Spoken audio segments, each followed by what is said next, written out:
Barbecue chicken சாப்பிட்லான்னு முடிவெடுத்தாச்சுங்க. வெளியில் போய் சாப்பிட்லான்னா எந்த அளவுக்கு நல்லா இருக்கும்னு தெரியாது. நல்லா இருக்கும், ஆனால் ஹெல்த்தியாக இருக்குமா, நல்ல முறையில் செய்திருப்பாங்களான்னு நமக்கு தெரியாது. அதனால் இன்னைக்கு நமக்கு தெரிஞ்ச மாதிரி ஹோம்மேட் பார்பிக்யூ சிக்கன் நம்ம ஸ்டைலில் எப்படி பண்ணுறதுன்னு பார்க்கலாங்க. அதுக்காக வெளியில் போய் சாப்பிடக்கூடாதுன்னு சொல்லலைங்க, கொஞ்சம் ஹெல்த்தியாக இருக்கட்டும்னு நம்ம வீட்டில் நம்மளே ட்ரை பண்ணியிருக்கோம் homemade barbecue chicken. Welcome to our channel. இங்கே பார்த்தீங்கன்னா ஒரு பெரிய பவுல் எடுத்துருக்கோம். இதில் 1 டேபிள் ஸ்பூன் அளவுக்கு சால்ட் சேர்த்திக்கலாங்க. நம்ம இங்கே ஒரு 2 கிலோ சிக்கன் மூழ்கிற அளவுக்கான தண்ணியை சேர்த்திக்கலாம்.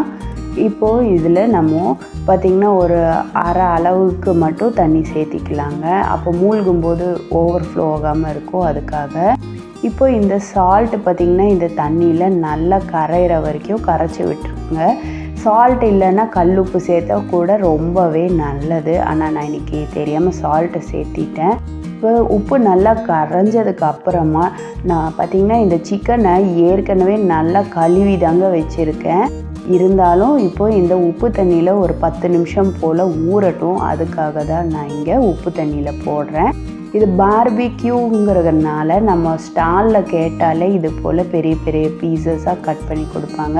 பார்த்திங்கன்னா தண்ணி ஜாஸ்தி ஆகிடுச்சு, கொஞ்சமாக எடுத்துட்டு திரும்பவும் மீதி இருக்க இந்த சிக்கன் எல்லாம் உள்ளே போட்டு நம்ம நல்லா ஒரு 10 நிமிஷம் போல் அப்படியே விட்டுடலாங்க. இது பார்பிக்யூன்னு சொல்லும்போது பார்த்திங்கன்னா நமக்கு பீசஸ் இந்த அளவுக்கு இருந்தால் தான் நல்லா இருக்கும். நீங்கள் தொட பீஸ் எல்லாம் பார்த்திங்கன்னா அப்படியே கட் பண்ணிவிட்டு இந்த செஸ்ட்டு பீஸ் எல்லாம் இது போல் கட் பண்ணால் கரெக்டாக இருக்குங்க. மேக்ஸிமம் செஸ்ட்டு பீஸை விட கீழே இருக்க அந்த தை பீஸு அதெல்லாம் பார்த்திங்கன்னா ரொம்ப டேஸ்ட்டாக இருக்கும், டெண்டராக சாஃப்டாக இருக்கும். அது மாதிரி இருக்கிறத எடுத்துக்கோங்க. செஸ்ட்டு பீஸை அவாய்ட் பண்ணிக்கோங்க மேக்ஸிமம். இப்போ இந்த சிக்கன் பார்த்திங்கன்னா ஒரு 10 நிமிஷமாக நல்லா ஊறிடுச்சு. இப்போது இதை எடுத்துடலாம். பார்த்திங்கனாலே தெரியும் சிக்கன் எந்த அளவுக்கு சூப்பராக க்ளீனாக இருக்குது, சூப்பராக ரெடி ஆகிருக்குன்னு. இப்போ இந்த தண்ணியெல்லாம் கூட்டியாச்சு. நம்ம இப்போ சிக்கனும் ரெடி ஆயாச்சு. இப்போ இங்கே மேரினேஷனுக்காக நான் இங்கே ஒரு பவுல் எடுத்து வச்சுருக்கேங்க. இதில் நம்ம முதல்ல ஆரத்துக்கு மிளகாய் பொடி சேர்த்திக்கலாங்க. நான் இங்கே பார்த்திங்கன்னா ரெடிமேட் மிளகாத்தூள் தான் சேர்த்திருக்கேன். நீங்கள் வீட்டில் அரைச்சதாக இருந்தாலும் சேர்த்திக்கோங்க. அது உங்கள் காரத்துக்கு ஏற்றாற் போல் சேர்த்திக்கோங்க. இது பார்த்திங்கன்னா கொஞ்சம் கலரும் கொடுக்குங்கிறதுனால நான் ஒரு 2 டேபிள் ஸ்பூன் போல் சேர்த்திருக்கேன். அடுத்த கூடவே 1 டீஸ்பூன் போல் குருமிளகு தூளும் நான் இது கூட சேர்த்திக்கிறேங்க. அடுத்ததாக பார்த்திங்கன்னா சிக்கன் மசாலா இல்லாட்டி மட்டன் மசாலா, அது பார்த்திங்கன்னா 1 ஸ்பூன் அளவுக்கு எடுத்துக்கோங்க. என்ன கேட்டிங்கன்னா மட்டன் மசாலா தான் நல்ல ஒரு டேஸ்ட்டு கொடுக்கும். கூடவே ஒரு 1/4 டீஸ்பூன் அளவுக்கு மஞ்சள் பொடியும் இது கூடவே சேர்த்திடலாங்க.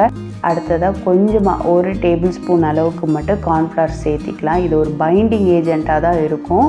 ஓவராக மைதா சேர்த்தோன்னா அப்போ நல்லா இருக்காது. மேலே என்னமோ எப்படி சொல்கிறது, ஒரு லேயராகவே ஒட்டி பிடிச்ச மாதிரி இருக்கும். அந்த சிக்கனில் நல்லா பிடிச்சி கொடுக்காது. அதனால் 1 டேபிள் ஸ்பூன் போல் சேர்த்திக்கோங்க. அடுத்ததாக இஞ்சி பூண்டு விழுது பார்த்திங்கன்னா நான் இங்கே 1 டேபிள் ஸ்பூனுக்கு மேலவே கொஞ்சமாக சேர்த்திருக்கேன். அதாவது 2 கிலோ அளவு இல்லைங்களா, அதனால். அடுத்ததாக தேவையான அளவு உப்பு இது கூடவே சேர்த்திக்கோங்க. அடுத்ததாக ஒரு அரை எலுமிச்சப்பழம். இது பார்த்திங்கன்னா எலுமிச்சப்பழம் நல்ல பெரிய சைஸாக சாரோடு இருந்ததால் நான் ஒரு அரைவாசி மட்டும் எடுத்திருக்கேன். சின்ன சைஸாக இருந்தால் முழுசாகவே நீங்கள் சேர்த்திக்கோங்க. நல்ல பெரிய பழங்கிறதுனால நான் ஒரு அரைவாசி மட்டும் சேர்க்குறேங்க. உப்பும் பார்த்திங்கன்னா நம்ம ஆல்ரெடி உப்பு தண்ணியில் ஊற வச்சுருக்கோம், அதனால் பார்த்து சேர்த்திக்கோங்க, ஓவராக சேர்த்திட வேண்டாம். அடுத்ததாக நான் இங்கே ஃப்ரெஷ் க்ரீம் பார்த்திங்கன்னா 1 டேபிள் ஸ்பூன் அளவுக்கு சேர்க்குறேன். ஃப்ரெஷ் க்ரீம் இல்லை, இப்போ நான் என்ன பண்ணுறது அப்படின்னு கேட்டிங்கன்னா, நான் ஒன்றும் பிரச்சனை இல்லைங்க. 1 டேபிள் ஸ்பூன் அளவுக்கு நம்ம சமையல் எண்ணெய் கூட சேர்த்திக்கலாம், தப்பே கிடையாது. க்ரீம் இருந்துச்சு, என்ன பண்ணுறதுன்னு எனக்கு தெரியல, அதனால தான் நான் க்ரீமை சேர்த்திருக்கேன். இல்லாட்டி நானும் எண்ணெயை தாங்க சேர்ப்பேன். இதுக்காக நீங்கள் ஸ்டோரை தேடி எல்லாம் போகணுன்னு அவசியம் கிடையாது. அடுத்ததாக இப்போ இது எல்லாத்தையுமே நல்ல ஒரு தடவை கலந்து விட்டுறலாங்க. நான் இதுக்கெல்லாம் பண்ணுறதுக்கு எனக்கு பொறுமை இல்லைம்மா அப்படின்னு சொன்னிங்கன்னா ஒன்றும் பிரச்சனை இல்லைங்க. சில்லி சிக்கன் பவுட்ரு கடையில் கொடுப்பாங்க இல்லைங்களா, அதை கூட போட்டு தண்ணியும் கொஞ்சமாக இஞ்சி பூண்டும் எலுமிச்சப்பழமும் பிழிஞ்சு கூட நீங்கள் கலந்து விட்டுக்கலாம். நான் ஏன் வாங்கலைன்னா அதில் கலர் ஆட் பண்ணியிருப்பாங்க, அது நமக்கு வேணாங்கிறதுனால நான் வீட்டிலையே இது போல் ரெடி பண்ணியிருக்கேன். அவ்வளோதாங்க, பெரிய வித்தியாசம்லாம் ஒன்றும் கிடையாது. ஆனால் மட்டன் மசாலா தூள் சேர்க்கும்போது நல்ல ஒரு ஃப்ளேவர் கொடுக்கும் நமக்கு. இப்போது இந்த சிக்கனை வந்து நம்ம இதில் போட்டு நல்லா கலந்து கொடுக்கலாங்க. இப்போ நல்லா அந்த கோடெல்லாம் போட்டிருக்காங்க இல்லைங்களா, அதுக்குள்ளே எல்லாம் நல்லா பரவுற மாதிரி நல்லா கலந்து கொடுக்கணும். நம்ம எந்த அளவுக்கு கலந்து கொடுக்குறோமோ அந்த அளவுக்கு அந்த இடுக்குலெல்லாம் நல்லா ஒட்டி பிடிச்சிக்கும். அப்போ தான் நமக்கு வெந்து வர்றப்போ பார்த்திங்கன்னா அந்த டேஸ்ட்டு வந்து அதுக்கு பிடிச்சி கொடுக்கும்போது நல்லா இருக்குங்க. நான் சொன்னது பண்ணல, சிக்கன் பார்த்திங்கன்னா இடுப்புக்கு கீழே இருக்க பீஸாக வாங்கிக்கோங்க. செஸ்ட்டு பீஸை வந்து அவங்க நமக்கு கொடுக்க தான் பார்ப்பாங்க. நம்ம செஸ்ட்டு பீஸில் போனெல்லாம் நிறையா இருக்காதே, அது நல்லா இருக்கும் அப்படின்னு நினைப்போம். ஆனால் செஸ்ட்டு பீஸ் பார்த்திங்கன்னா நமக்கு ஒரு மாதிரி ஹார்ட் ஆகிடும். அது எப்படி சொல்கிறது, ஒரு மாதிரி சவக்குன்னு ஹார்ட் ஆகிடும், நமக்கு சாப்பிட்றதுக்கு அந்தளவுக்கு நல்லா இருக்காது. ஆனால் இந்த லெக் பீஸு எப்போவுமே நம்ம சமைக்கிறதுக்கு இந்த பிரியாணிக்கோ எதாக இருந்தாலும் இந்த சிக்கனில் பார்த்திங்கன்னா பெஸ்ட்டு பார்ட் எதுன்னு கேட்டிங்கன்னா அந்த தை பீஸை தாங்க சொல்லணும். அந்தளவுக்கு சூப்பராக இருக்கும். பீசஸும் பார்த்திங்கன்னா இந்த அளவுக்கு இருக்குதுன்னு நினைக்காதீங்க. பார்பிக்யூவில் வைக்கிறதுக்கு இந்த சைஸாக இருந்தால் தான் கரெக்டாக இருக்கும். பார்பிக்யூக்குன்னு சொன்னாலே அவங்களே இப்போ இருக்கிற மட்டன் ஸ்டால் சிக்கன் ஸ்டால்லெல்லாம் நம்ம ரெசிபி சொன்னாலே அவங்களே கட் பண்ணி கொடுத்துட்றாங்க. நமக்கு எந்த சிரமமும் இல்லை. முதல்லலாம் அப்படி இல்லை, எனக்கு இந்த சைஸில் வேணும்னெல்லாம் கேட்கணும். இப்போல்லாம் அப்படி இல்லை, அவங்களே ரெசிபி பேர் சொல்லும்போது அவங்களே கட் பண்ணி கொடுத்துட்றாங்க. நீங்கள் சிரமப்படாமல் அவங்களுக்கு தெரிஞ்சிருந்து அப்படின்னா அவங்க அது போல் கட் பண்ணி கொடுப்பாங்க. இப்போது எல்லா பக்கமும் ஈவனாக படுற மாதிரி நல்லா கோட்டாகிற மாதிரி நல்லா புரட்டி கொடுக்கணும். இந்த கடாய் 2 கிலோ அளவுக்கு பிடிக்கலை, இருந்தாலும் அட்ஜஸ்ட் பண்ணி கலந்து விட்டுட்டேங்க. இப்போது இதை பார்த்திங்கன்னா நல்லா கலந்து விட்டாச்சு. நல்லா இந்த கோடில் மசாலா படுற மாதிரி கலந்து விட்டாச்சுங்க. இப்போ இது பார்த்திங்கன்னா குறைஞ்சது ஒரு 4 மணி நேரமாவது ஊறட்டுங்க. அப்போ தான் நல்லா இருக்கும். அந்த உள்ளெல்லாம் அந்த மசாலாலாம் பிடிச்சி நல்லா இருக்கும். நீங்கள் வந்து ஈவினிங் டைமில் இந்த மொட்டை மாடியிலலாம் செஞ்சு சாப்பிடும்போது ரொம்ப சூப்பராக இருக்குங்க.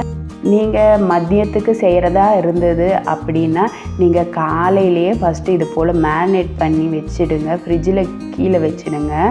ஃப்ரீசரில் வைக்க வேணாம், ஃப்ரிட்ஜில் வச்சுடுங்க. அப்படி இல்லை நீங்கள் மதியம் செய்கிறதா இருந்தால், அதாவது ஈவினிங் செய்கிறதா இருந்தது அப்படின்னா நீங்கள் மதியம் கூட மேரினேட் பண்ணி வச்சிடலாம். ஆனால் மினிமம் 4 to 5 hours வந்து அந்த மசாலாவில் அது ஊற தான் ரொம்பவே நல்லாயிருக்கும். நம்ம இப்போ பார்த்திங்கன்னா ஒரு 5 மணி நேரம் கழிச்சிடுச்சு. நம்ம இங்கே வந்து சாக்கோலெல்லாம் சூடு பண்ணி இந்த பார்பிக்யூவில் வச்சுருக்கோம். இதில் மெயின் தலைவலின்னு பார்த்திங்கன்னா இந்த சாக்கோலை சூடாக்கிறது இருக்குது இல்லைங்களா, அதுதான் பெரிய தலைவலி.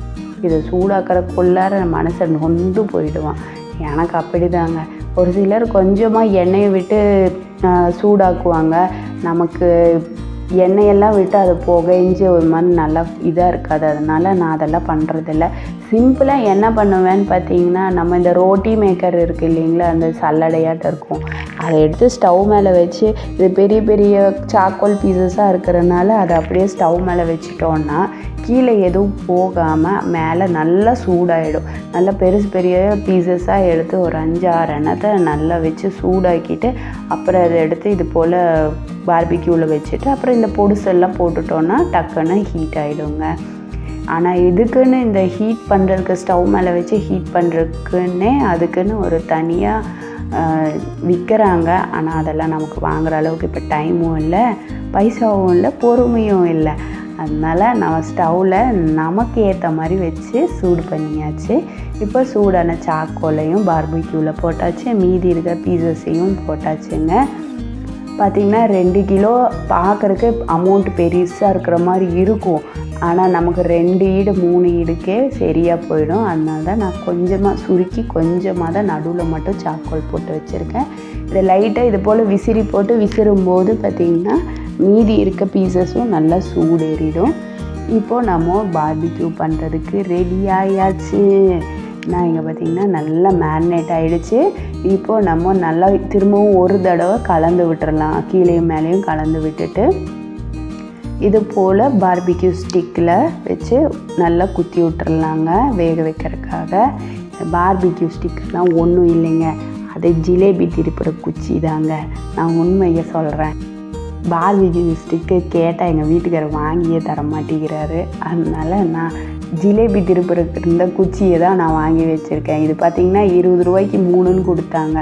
சரின்னு சொல்லிட்டு இது வாங்கி வச்சுருக்கேன். சிக்கோல் மாதிரி தான் இருக்கும், கொஞ்சம் பெரிய சைஸ் சிக்கோல். இது ஜிலேபியில் இந்த ஜிலேபி போடுறவங்க திருப்புறதுக்காக திருப்பு குச்சியா அதை என்ன சொல்லுவீங்க, அது வாங்கி வச்சுருக்கேன். அவ்வளோதான்.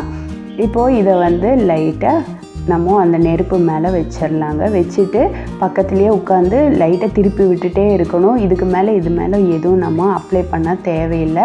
கொஞ்சம் பொறுமையாக உட்காந்து திருப்பி விட்டுட்டே இருக்கணும். இதே பார்பிக்யூ குச்சியாக இருந்தால் அது ஸ்கொயராக இருக்கும், அது கரெக்டாக உட்காந்துடும். இது ஜிலேபி திருப்பு குச்சிங்கிறதுனால ரவுண்டாக இருக்கிறதுனால அது திரும்பிகிட்டே இருக்குது. கொஞ்சம் எனக்கு சிரமமாக தான் இருந்துச்சு. இருந்தாலும் பக்கத்துலேயே உட்காந்து கை பிடிச்சி திருப்பிகிட்டே இருக்கிறதுக்கு நமக்கு பேசிகிட்டே நம்ம செய்யும்போது அது ஒரு பெரிய விஷயமா தெரியல. இதில் இருக்க எக்ஸஸ் ஃபேட் எல்லாம் பார்த்திங்கன்னா அதுவே உருகி அந்த ஹீட்டுக்கு உருகி அந்த சாக்கோலில் படும்போது கொஞ்சம் நெருப்பு பிடிக்கிற மாதிரி இருக்கும். அந்த டைமில் மட்டும் நெருப்பை ஆற்றி விட்டுறணுங்க. நெருப்பாக இருந்துச்சுன்னா அப்புறம் கருகுன மாதிரி ஆகிடும், மேலெல்லாம் நல்லா பேர்ன் ஆகிடும், உள்ளே குக் ஆகாது. அதனால் அந்த சிக்கனில் இருக்க அந்த ஃபேட் உருகி வர்ற விழுகும்போது நெருப்பு பிடிச்சிடும், பார்த்திங்கனாலே தெரியும் இடையில. அதனால் அந்த டைமில் மட்டும் நம்ம ஆற்றி விட்டுறணும். அந்த விசிறியை வச்சு ஆஃப் பண்ணி விட்டுறணும், இல்லாட்டி அது மேலெல்லாம் கரிஞ்ச மாதிரி ஆகிடும். அப்படியே அந்த தணலில் அப்படியே ஸ்லோவாக குக்காக பார்த்திங்கன்னா எப்படா குக் ஆகும் அப்படிங்கிற மாதிரி இருக்கும். ஆனால் எடுத்து அடுத்த ஈடு வைக்கிறக்குள்ளாரே ஃபஸ்ட்டு ஈடு சாப்பிட்டு முடிச்சிடுவோம், நம்மளே சாப்பிட்டு முடிச்சிடுவோம். அந்தளவுக்கு சூப்பராக டேஸ்டியாக இருக்குங்க இந்த நம்ம ஹோம்மேட் பார்பிக்யூ சிக்கன். ஆக்சுவலாக இந்த வீடியோ வந்து மேக் பண்ணி 2 வாரம் ஆச்சு. நான் பேசுகிறதுக்கே இன்றைக்கி தான் பேசியிருக்கேன்.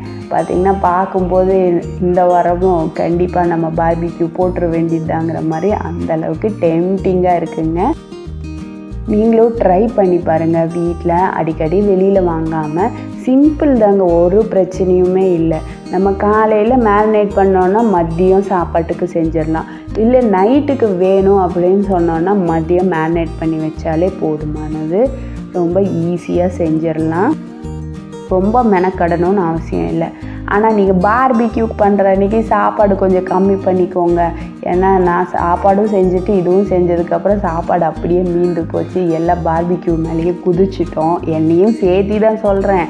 அதனால் நீங்கள் இது போல் ட்ரை பண்ணி பாருங்கள். அதுவும் ஈவினிங் டைமில் இது போல் மொட்டை மாடியில் உட்காந்து அந்த நைட் டைமில் செஞ்சு சாப்பிடும்போது அந்த நெருப்போட தணலோட கலரில் அப்படியே சூப்பராக இருக்குங்க, செம்ம சூப்பராக இருக்கும். அந்த நிலால வெளிச்சத்தில் சாப்பிட்றதுக்கு நம்ம வீட்லேயே ஒரு கேண்டில் லைட் டின்னராட்ட கூட நம்ம பண்ணிக்கலாம். அந்தளவுக்கு சூப்பராக இருக்கும். அது சுட சுட நம்ம கைப்பட செய்திருக்கோங்கும்போது ரொம்பவே டேஸ்ட்டாக இருக்கும். சிக்கனும் பார்த்திங்கன்னா எந்த அளவுக்கு சாஃப்டாக குக் ஆகிருக்கு.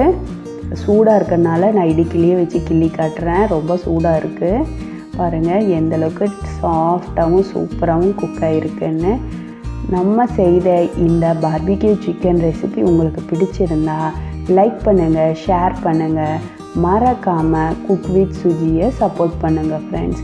இது வரைக்கும் வீடியோவை பொறுமையாக பார்த்ததுக்கு ரொம்ப ரொம்ப நன்றி ஃப்ரெண்ட்ஸ். தேங்க்யூ.